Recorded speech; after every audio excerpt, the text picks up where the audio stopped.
A beautiful start of the week to you all. Cameroon is marking its week of bilingualism starting today.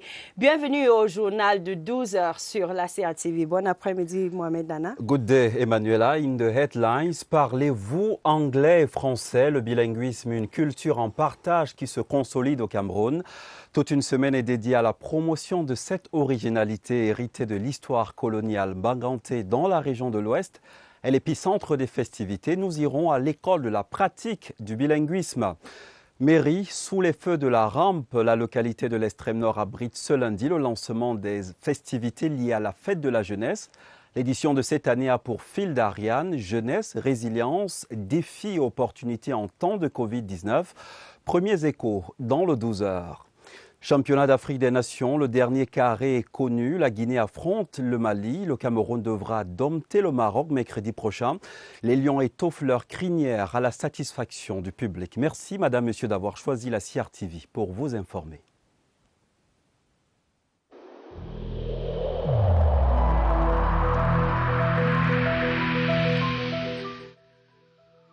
J'ai personnellement constaté que la plupart de nos concitoyens ne respectent plus les mesures de protection édictées par le gouvernement.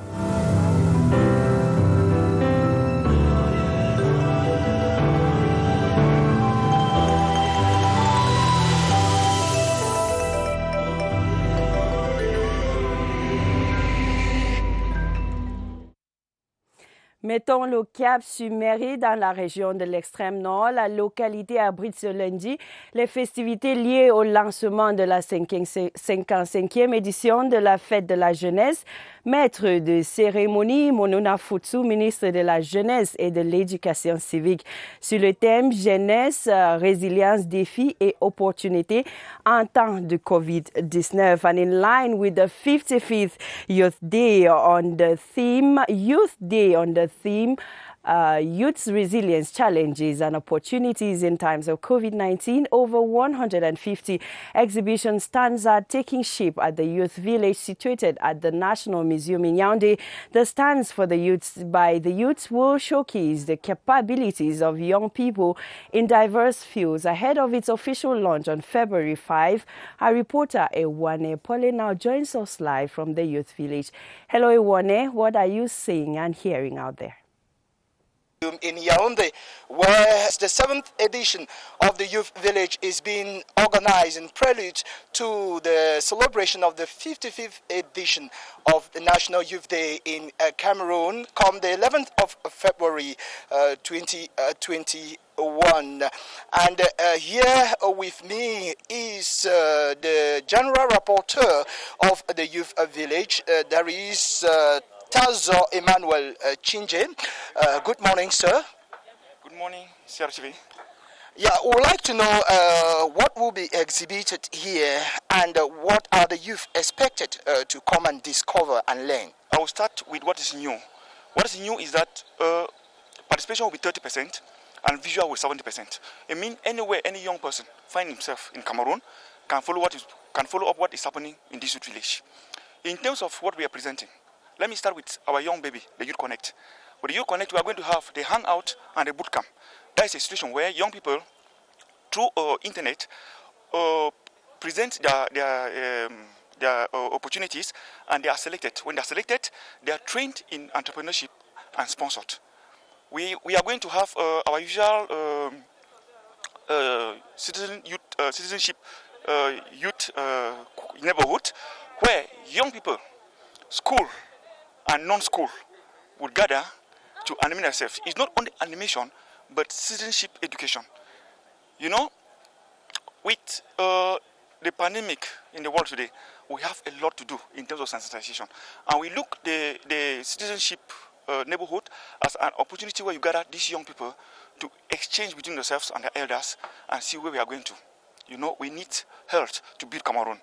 We are going to have the trade fair section where young people who have profited from MINJEC, that is sponsored programs, will come and showcase what they have been doing so far. There, you can have good things in terms of arts, in terms of transformation, and they are going to be selling in promotional prices. Yes, and presently more than 150 stands, exhibition stands, are being installed here, preparing for the official opening of the youth village at the National Museum in Yaoundé on Friday. That will be officially opened by the Minister of Youth Affairs and Civic Education, Monuna Fotso. Ewana Epole reporting live from the National Museum in Yaoundé. Merci à vous, Ewane. Vous venez de le voir. Le village jeunesse prend ses quartiers à l'esplanade du Musée national de Yaoundé. Le site est ouvert depuis ce matin jusqu'au 11 février prochain. Attendu de centaines d'exposants et de milliers de visiteurs. Retrouvons sur place au Musée national Franck Evina. Bonjour, Franck. Bonjour, Mohamed Nana. L'esplanade du Musée national est en train d'être transformée. Au décor culturel et artistique habituel s'ajoutent désormais ces stands d'exposition qui vont abriter jusqu'au 11 février prochain des exposants du village jeunesse, 7e édition en cette année 2021. Je rappelle qu'en ce moment, nous sommes encore à la phase de mise en place du dispositif de ce site ici au Musée national de Yaoundé. Le vernissage aura lieu le 5 février prochain par le ministre de la Jeunesse qui lance en ce moment, il faut le rappeler, les activités de la jeunesse, de la fête de la jeunesse pour le compte de l'année 2021 à Marois, dans la région de l'extrême nord. Pour avoir plus de précisions sur ce village jeunesse, je vais accueillir Madame la coordinatrice de ce site ici au Musée national de Yaoundé, Madame Ramatou Moulion. Bonjour Madame. Bonjour. Alors là, on est encore à la phase de mise en place de tout ce dispositif. Qu'est-ce qu'on va voir et on va entendre ici au Musée national? Merci. Je veux juste d'abord rappeler le contexte de célébration. Comme nous le savons tous, avec cette crise sécuritaire liée à la pandémie du Covid-19, le ministère de la Jeunesse et de l'Éducation civique envisage d'organiser le village jeunesse partiellement en présentiel et une version virtuelle est disponible sur l'adresse www.villagejeunesse.cm. En termes d'activités que nous aurons, le village est reparti en plusieurs quartiers. Nous aurons des activités de citoyenneté et d'intégration nationale et elle va mobiliser un certain nombre de jeunes scolaires, extrascolaires ainsi que des universités d'État. Nous avons des activités socio-éducatives, on aura des tables rondes sur le thème de célébration ainsi que des thèmes liés à l'immigration clandestine. Nous aurons la foire, le salon des opportunités ici va regrouper plusieurs ministères sectoriels qui nous accompagnent, les partenaires au développement ainsi que les bénéficiaires des programmes et projets du gouvernement. Merci Madame la coordinatrice du village jeunesse ici au Musée national de Yaoundé, Mohamed Nana. Le village jeunesse édition 2021 est donc ouvert, même si ce n'est pas encore officiellement parce que c'est le ministre qui va procéder à l'ouverture officielle, le vernissage le 5 février prochain, c'est vendredi. À vous Mbaladou. Merci Franck pour toutes ces précisions. Pendant ce temps, le bilinguisme écrit ses pages dans les habitudes des Camerounais. Toute une semaine est dédiée à la promotion du français et de l'anglais. Le lancement de l'édition 2021 a lieu en ce moment à Banganté, dans la région de l'Ouest. Cérémonie placée sous la présidence du ministre des Enseignements secondaires, Naloba Lyonga. Retrouvons sur les lieux de l'événement André Aristide Ekomba. Bonjour et bienvenue ici à la place des fêtes de Banganté où les activités ayant trait au lancement de la semaine nationale du bilinguisme se déroulent. Il faut dire que c'est en présence du professeur Nalo Malionga, le ministre des Enseignements secondaires. Il faut dire ici qu'il y a eu des prises de parole qui sont encore en train de se dérouler et il y a surtout le divertissement avec les élèves qui parlent de la Covid-19 qui est un fléau qu'il faut mettre véritablement en déroute. Et pour cela, ici à Banganté, seul un échantillon représentatif d'établissements scolaires a été choisi. Ils sont encadrés par des responsables également créés sur le volet. Et tout le monde convient de dire que le lancement de cette édition concourt avec le thème retenu pour l'édition 2021, à savoir bilinguisme, outil pour une éducation résiliente, inclusive et de qualité. Toutes les prises de parole sont allées dans ce sens et même les sketchs que les enfants ont présentés sont pour dire qu'il faut barrer la voie au coronavirus. Le bilinguisme comme il va, ici Banganté, André Aristide Ekomba, si Artibingus. Et combat. Parlez-vous correctement l'anglais et le français, les deux langues officielles au Cameroun? Si c'est le cas, alors vous êtes bilingue. Le cas échéant, cette semaine vous donne de vous améliorer dans la pratique du bilinguisme. Les festivités sont lancées ce lundi à travers le pays. Un idéal en construction au Cameroun. C'est la localité de Banganté, région de l'Ouest, qui abrite l'événement présidé par le ministre de l'Enseignement secondaire, Nalova Lyonga. For more details on this, let's go over to meet Hannah Njong in CRTV West in Bafoussam. Hello, Hannah. Hello there, you're welcome to Banganté town, the freshly recrowned cleanest town in the West region, which is Banganté. And we're here at the ceremonial ground where the activities to mark the launching of the 16th edition of the National Bilingualism Week have just kick-started with the arrival of Minister Nalova Lyonga at 10:30 this morning. As I speak to you, speeches are ongoing, sketches are on schedule, but before all of these, the mayor of Banganté, Dr. Jonas Kwamo, actually welcomed the minister and her entourage and also thanked her for the creation of many bilingualism institutions here in the West region. On schedule also, you have lessons about the coronavirus and how to prevent it. And one of the striking figures talking about the coronavirus is the social distancing and the maintenance of all the anti-COVID measures put in place by the government and by the World Health Organization. This is Banganté, and this is the ceremony actually ongoing, where I am reporting. I am Hannah Njong. The Secretary of State at the Vatican, His Eminence Pietro Cardinal Parolin, is granting a lecture magistrally to students of the Catholic University of Central Africa in Colbison on the theme Vatican Diplomacy at the Service of Peace and Justice in Africa and the World. Earlier this morning, the Pope's envoy to Cameroon, who is on his third day in the country, said an in-camera mass at the Carmelite Sisters Chapel of the Mary Mediatrix Parish in Itudi. He later visited the Marian Sanctuary. We shall be bringing you more on this in our subsequent newscast. And the Vatican Secretary of State, His Eminence Pietro Cardinal Parolin, has requested every Cameroonian to join in the effort to bring about lasting solution to the ongoing crisis in the northwest-southwest regions.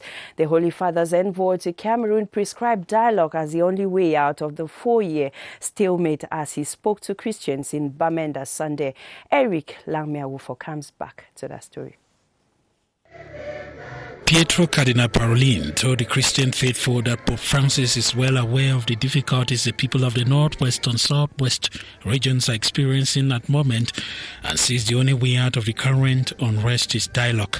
The Holy Father unites himself to the desire for peace and reconciliation that rises up to God from this precious land.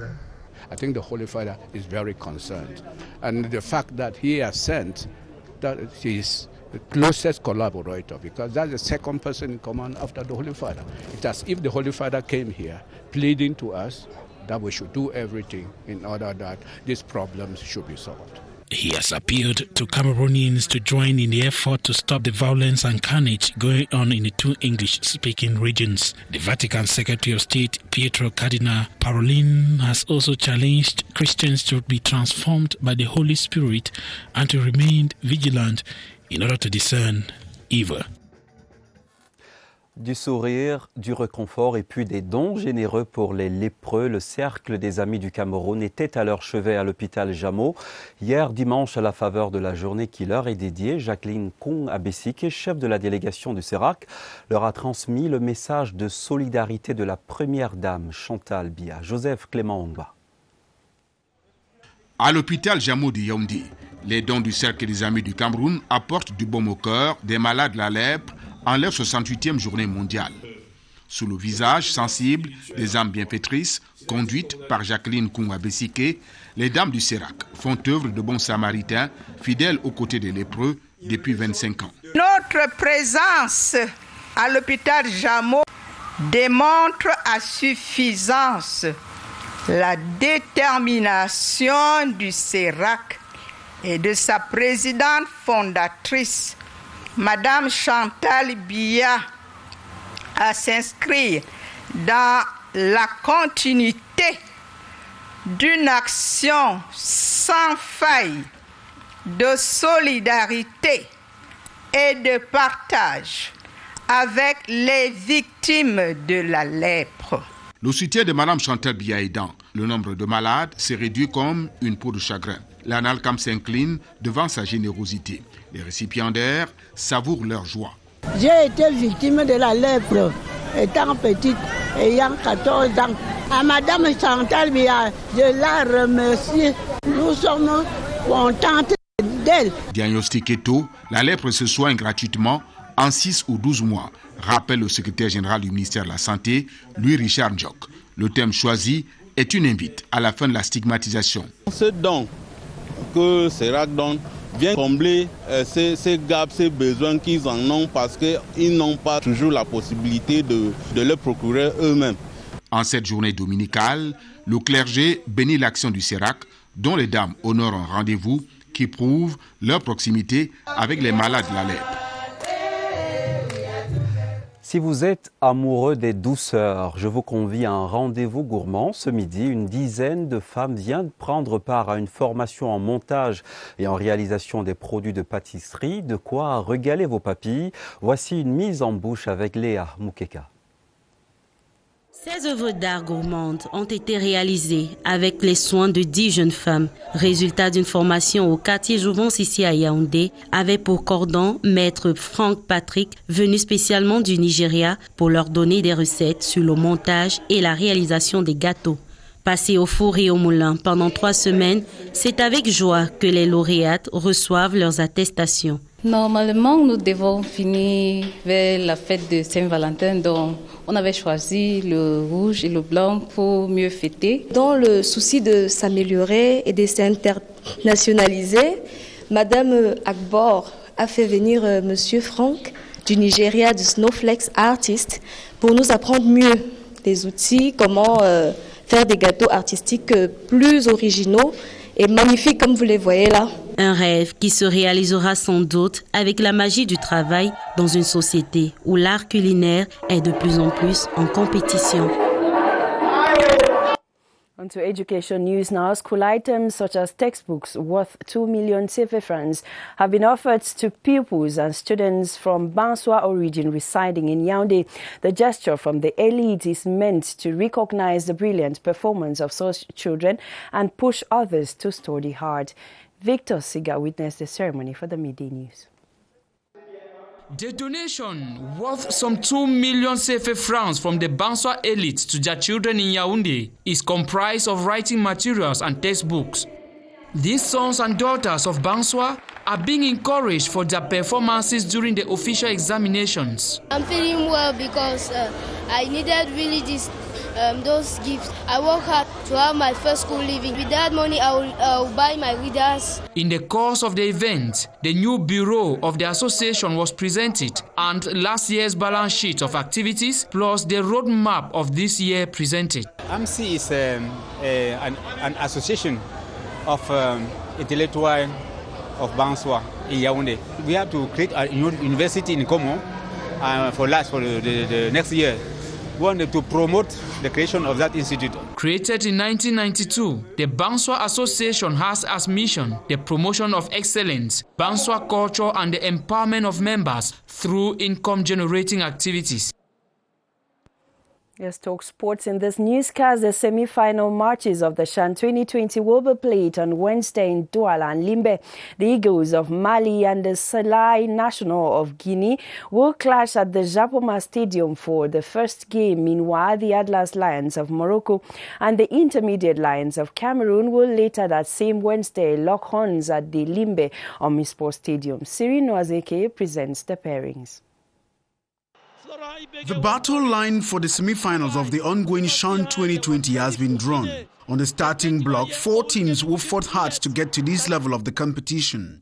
Morocco, current cup holders, Mali, one-time finalists, Guinea, semi-finalists in 2016, and Cameroon with their first ever ticket at this stage. Only 2 of these 4 teams will contest for the final glory. Mali will beat Congo after post-match penalties 5-4, will have to play Guinea, who had a narrow 1-0 win over Rwanda. The Sili National finished on spot 4 in 2016 after losing their third-place game, so are on their second semi-finals. Meanwhile, the Eagles that same year crashed in the 2016 finals against the DRC. The most prolific of the semis will be the Morocco versus Cameroon cracker. The showdown between the two Lions at the Limba Omnisport Stadium promises to produce sparks. The Atlas Lions easily wiped Zambia 3-1 to get to this level, while the Indomitable Lions beat the DRC 2-1 to clinch their historic semi-finals ticket. Only the best two nations will be privileged to clash for the finals on February 7. Inhabitants of Limbe in the southwest region have expressed excitement as they look forward to having the Intermediate Lions play their game in the town of Friendship for their semi-final clash with Morocco. Many are confident the Lions will win the match as they say the chariots of the gods will see them through. Guy Roger has sampled their opinions. Take a listen. Oh my God! I'm just so excited. When I heard the message to go that the Lions are coming, wonderful. We're just so happy to receive them here. When they come here, they are being here, they are going to have much luck to win the matches because we are going to support our team. We love our team, we love Lions. So we can't wait for Wednesday to claim the victory against Morocco. I know that at least we'll see them live, we watch live matches in the field, so we're very, very excited. They're the landlords, so we're waiting them for in this land of Limbe. Indomitable Lion. And when they are coming here is to win, to go to the final. And all the Southwest region are ready to receive the Lions and to support them for the last victory before the grand final in Yaoundé. And it's occasion to thank the head of state, President Paul Biya, for that offer given to the Cameroonian in this difficult period by COVID. And we are not afraid because we know that the Lions will win this match. Chan Total Cameroun 2020, le Carida s'affiche complet. Le Cameroun affronte le Maroc, tenant du titre, alors que le Mali sera face à la Guinée. Les 4 sélections ambitionnent toutes de décrocher une place pour la finale. Voici les forces en présence dans cet élément signé Armand Ambassa. En s'imposant 2-1 devant les Léopards du Congo, 2 fois vainqueurs de la compétition, les Lions indomptables A-Prime franchissent pour la première fois le cap des demi-finales. Une performance qui démontre en effet que les poulains de Martin Tungumpile sont déterminés à aller jusqu'au bout de leur mission, à savoir remporter le titre. Mais attention, le Maroc, champion en titre, est un adversaire à prendre au sérieux. Les Lions de l'Atlas se sont débarrassés des Chipolo Polo de la Zambie, 3-1. Ce match entre les deux fauves s'annonce donc décisif pour une place en finale.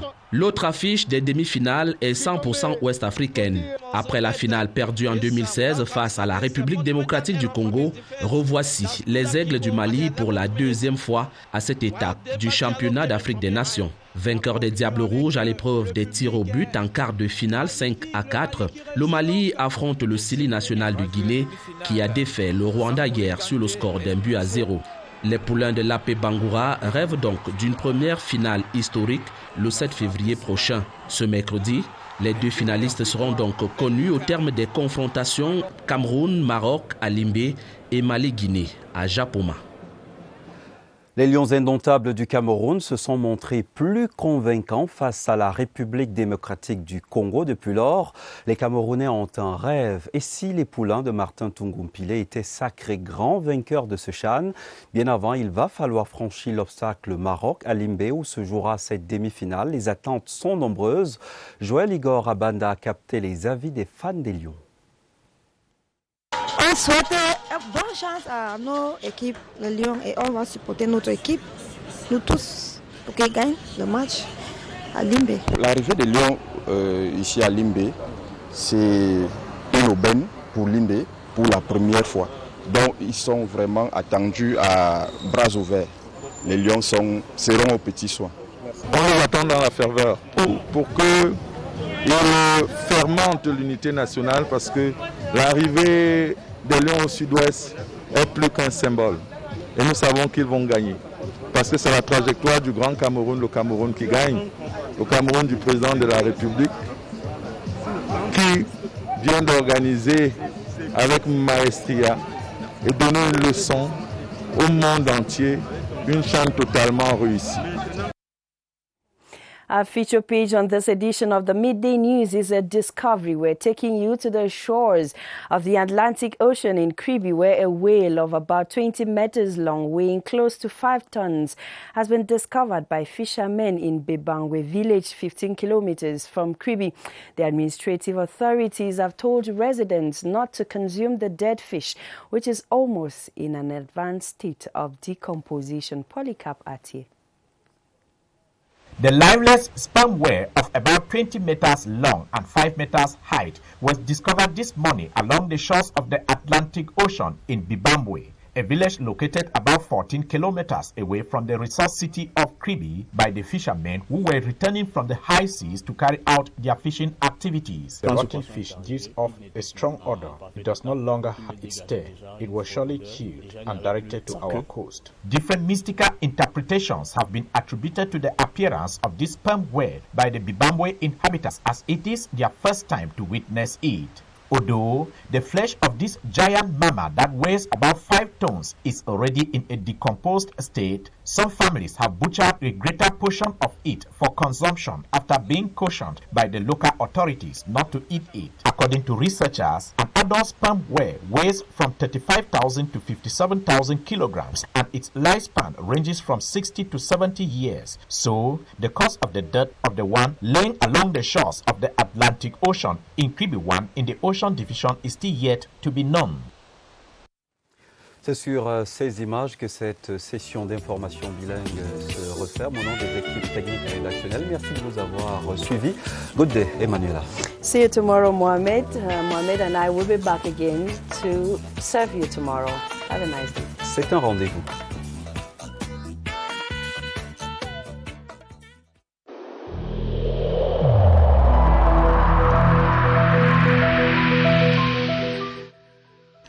I urge you once again to put on your face masks, to wash your hands regularly, and to consult a physician or any other health personnel if you notice any symptoms. This is the only way to save lives and to curb the spread of the virus.